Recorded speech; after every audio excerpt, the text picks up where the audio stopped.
Hello there, well it's David Taylor and I'm back with another one of my video blogs.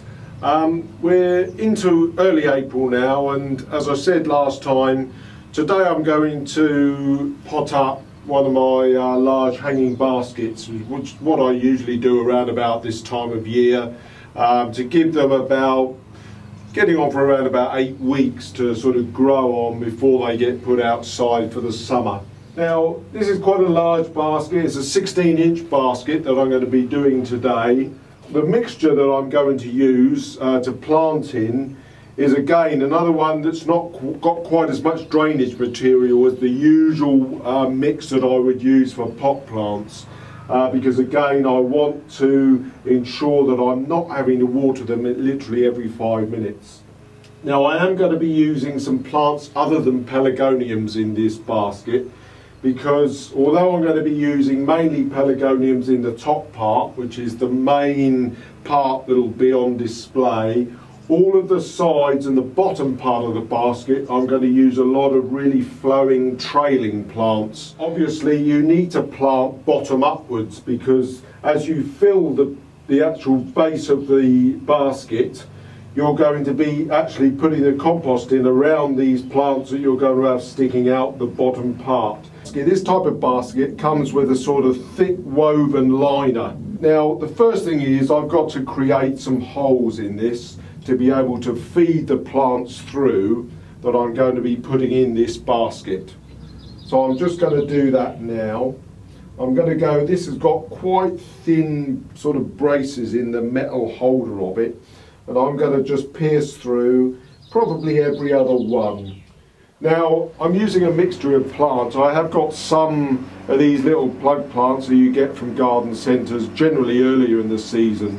I've found some quite healthy ones, and this is a verbena. There's a few verbenas that I'm going to use.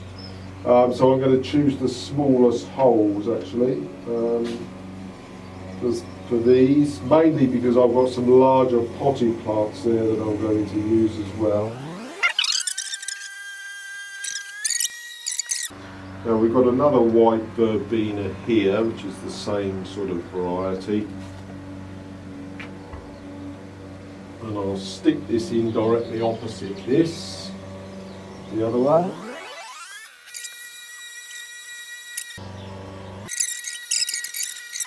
So I've got two small verbena there.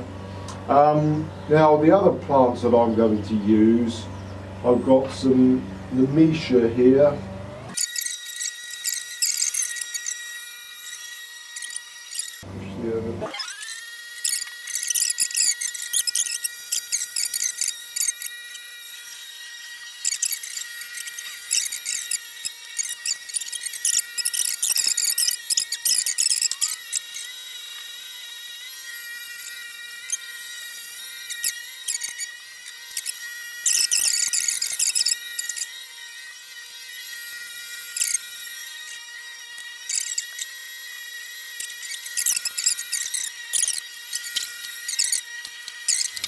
Right, now on the top level, I've very much gone for pellies here, because this is what I want to really map out. Now in the centre, I've got one of the PAC varieties, which is Juliana, which is a lovely red, lovely solid red. I can just map out more or less on the top here how we're going to go. Now I've got two lovely deep reds called Kate, PAC Kate. The ivy leaves. I don't think some of these commercial varieties can be beaten really. I've got a white pearl which will just mix it up a bit. And I've actually got two trailing begonias. Now begonias of course have got a very large flower.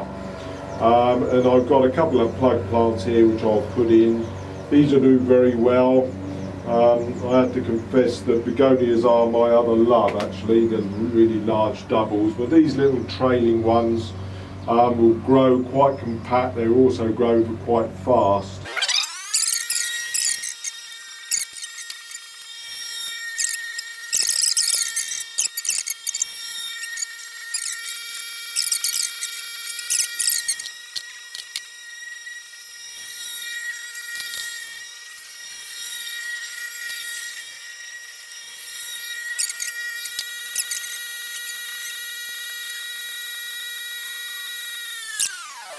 Okay, so there we have it.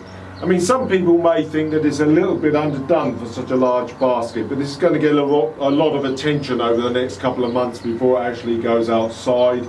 It's going to be fed, it's going to be watered and really encouraged to grow really quite fast. And I'm hopeful that that'll make a very, very good basket for summer display.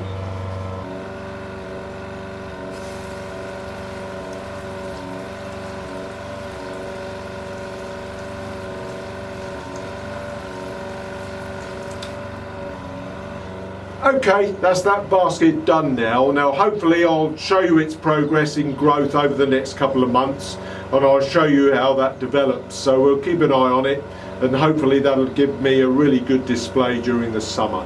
So that's all for now. I'll see you again next time. Thanks a lot.